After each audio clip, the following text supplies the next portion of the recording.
चीन के इस त्राहिमाम काल में भारत उसका सहयोगी, उसका मित्र और संकट मोचक बनकर उभरा है। प्रधानमंत्री मोदी ने ऐलान कर दिया है कि भारत चीन की दवाइयों से सहायता करेगा। भारत चीन को बुखार की दवाएं देने के लिए तैयार है। भारत चीन को इबुप्रोफेन और पैरासिटामोल देगा। चीन में दवाइयों की डिमांड को पूरा करने का फैसला pharmaceutical export promotion council of India ने किया, जिसे भारत सरकार ने मंजूरी दे दी है। भारतीय विदेश मंत्रालय ने कहा है कि चीन की मदद करने के लिए भारत तैयार है। चीन ने तवांग में भारत को धोखा दिया और मुंह की खाई, लेकिन भारत चीन में मानवता का सबसे बड़ा, प्रेम का सबसे बड़ा, करुणा का सबसे बड़ा साधक बन रहा है। इसीलिए चीन में दवाइयां पहुंचाने के निर्णय को प्रधानमंत्री मोदी ने समर्थन दिया है। प्रधानमंत्री मोदी की सोच है वसुधैव कुटुंबकम।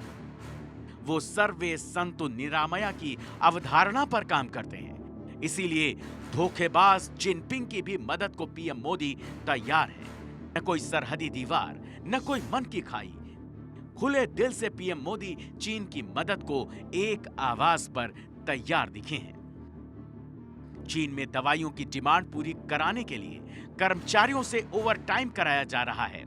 दर्द और मौत से बचने के लिए चीन के मरीज उन दवाइयों का इस्तेमाल कर रहे हैं जो दवाइयां चीन में बैन हैं। इसके साथ ही जिनपिंग के राज में 3 गुना दाम पर वायरल फीवर की दवाएं बिक रही हैं। वायरल की दवा पैक्सलोविड की कीमत करीब 2300 युआन तक पहुंच चुकी है। अस्पताल में मरीजों के सीटी स्क्रीन की कीमत 5000 युआन है और डॉक्टर अपनी फीस 1000 युआन ले रहे हैं। तरफ जिनपिंग है, जिसने अपने ही देश में अपने लोगों को कोरोना वायरस से मरने के लिए उनके हाल पर छोड़ दिया है। और एक तरफ प्रधानमंत्री नरेंद्र मोदी हैं, जो तवांग के धोखे के बाद भी चीन को संकट से उबारने के लिए तैयार हैं। इसीलिए दुनिया मोदी को ग्लोबल लीडर मानती है, क्योंकि वो सबका साथ, सबका विकास, सबका प्रयास और सबका विश्वास में यकीन रखते हैं। Bureau report, Bharat 24। तो चीन में किस तरह से कोरोना का कहर फैला है और चीन की आवाम किस तरह से करहा रही है, कोरोना के प्रकोप में उसको इन 6 तस्वीरों से समझा जा सकता है।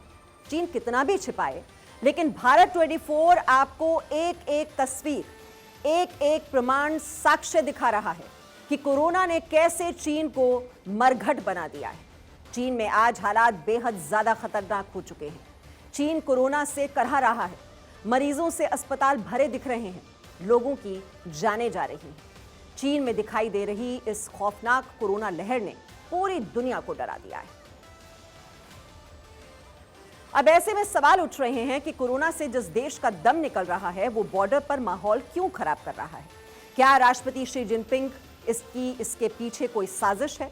एक्सपर्ट्स का मानना है कि चीन में हालात काफी खराब हैं। जिनपिंग का विरोध हो रहा है और ऐसे में बहुत जल्द वहां पर दंगा भड़क सकता है।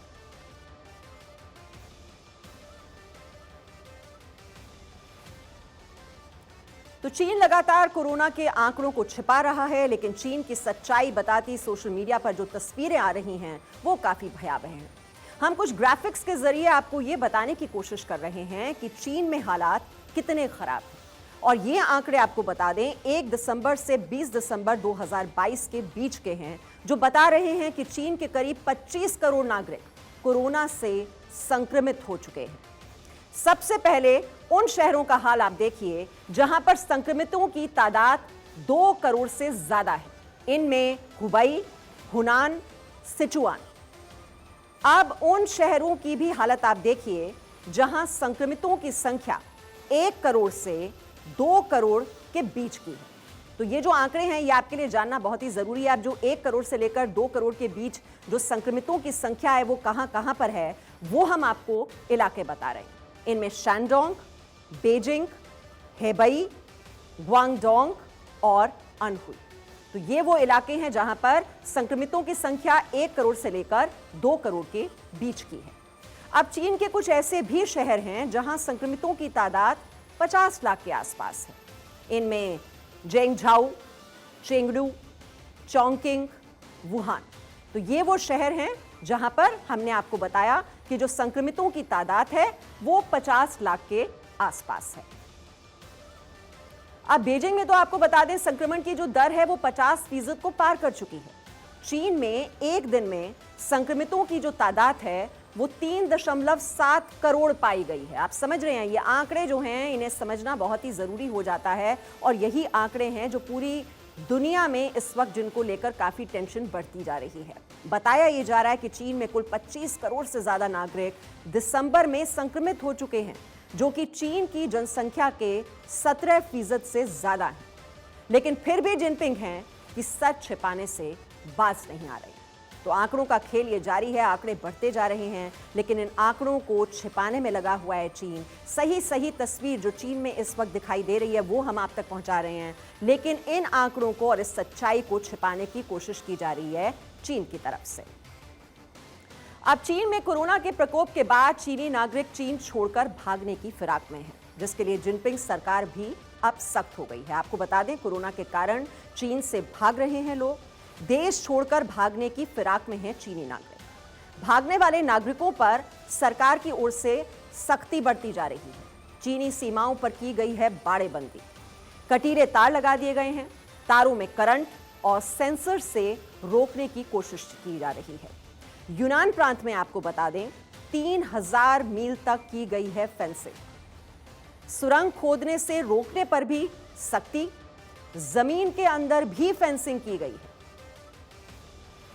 तो कोरोना से डरे हुए जो लोग हैं वो विदेश भाग रहे हैं और इन्हें रोकने के लिए क्या इंतजाम किए जा रहे हैं, ये जानकारी आप इस वक्त देख रहे हैं। जिनपिंग के देश में अब बॉर्डर सील करने की तस्वीरें भी सामने आ रही हैं। चीन में महामारी की रोकथाम और नियंत्रण नीतियों के आधार पर रूट मैनेजमेंट और नियंत्रण को निर्धारित प्रावधानों के अनुसार लागू किया जा रहा है। और इन तस्वीरों पर हम और भी आपको जानकारी देंगे और जिनपिंग के देश में अब किस तरह से बॉर्डर्स को सील किया जा रहा है वो तस्वीरें अब सामने आ रही हैं। चीन में महामारी की रोकथाम और नियंत्रण नीतियों के आधार पर रूट मैनेजमेंट और नियंत्रण को निर्धारित प्रावधानों के अनुसार लागू किया जा रहा है। म्यांमार बॉर्डर से सटे रुइली सिटी में कैमरे और अलार्म लगाने के साथ साथ मोशन सेंसर और इलेक्ट्रिफाइड फेंसिंग भी लगाई गई है।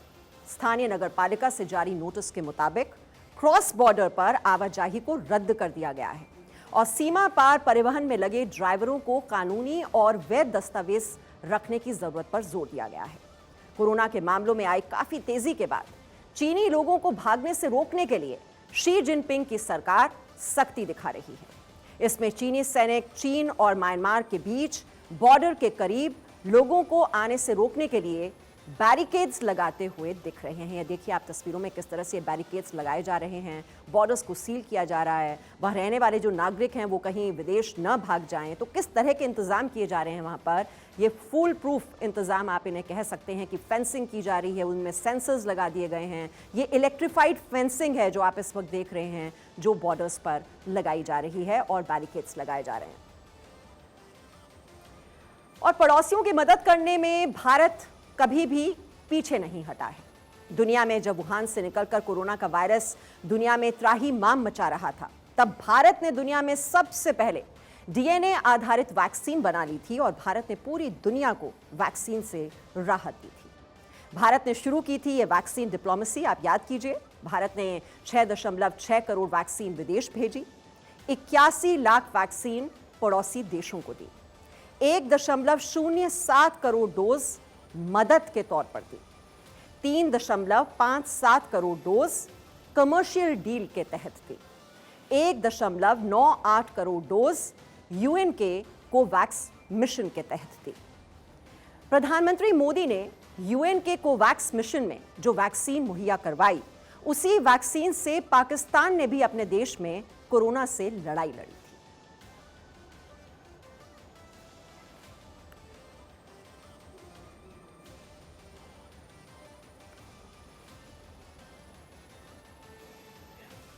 आज जो विमान वैक्सीन की लाखों डोज लेकर दुनिया भर में जा रहे हैं, अब आगे बढ़ते हैं। केंद्र सरकार ने भारत बायोटेक की कोरोना नेजल वैक्सीन को मंजूरी दे दी है। नेजल वैक्सीन आज से कोविन ऐप पर उपलब्ध होगी।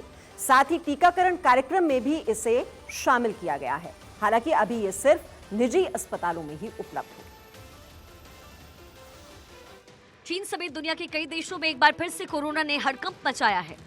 भारत में भी संक्रमण का खतरा बढ़ रहा है।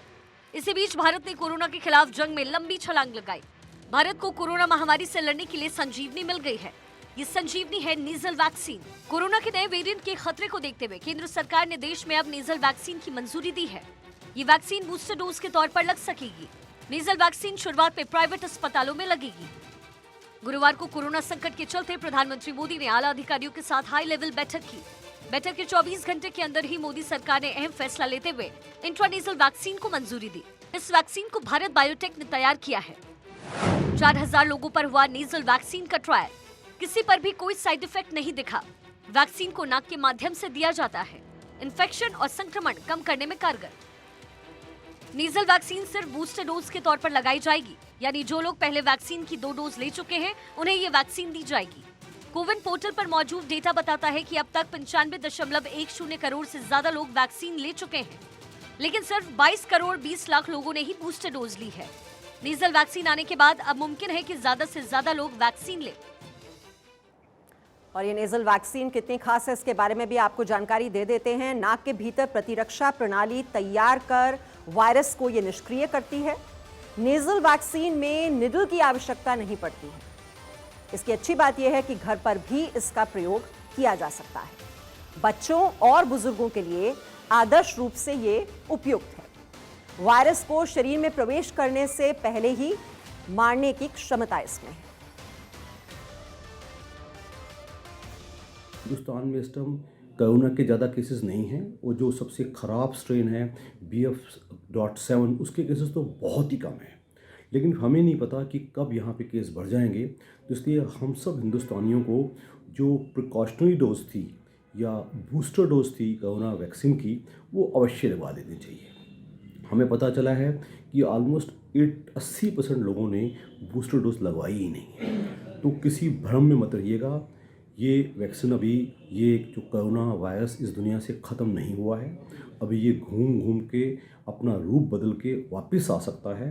तो पूरी कोशिश करो अगले कुछ दिनों में एक कोरोना एप्रोप्रिएट बिहेवियर फॉलो करना, जिसमें हम मास्क का इस्तेमाल करें, जिसमें हम सोशल डिस्टेंसिंग का पालन करें और अपने हैंड सैनिटाइजेशन वो हैंड वॉश का ख्याल रखें और अपनी इम्यूनिटी यानी कि अपने खान पान का ख्याल रखें। और उसके ऊपर जिस किसी ने भी वैक्सीन अभी नहीं लगवाई है वो तो कुल मिलाकर कोरोना को हराने के लिए हम पूरी तरह से तैयार हैं।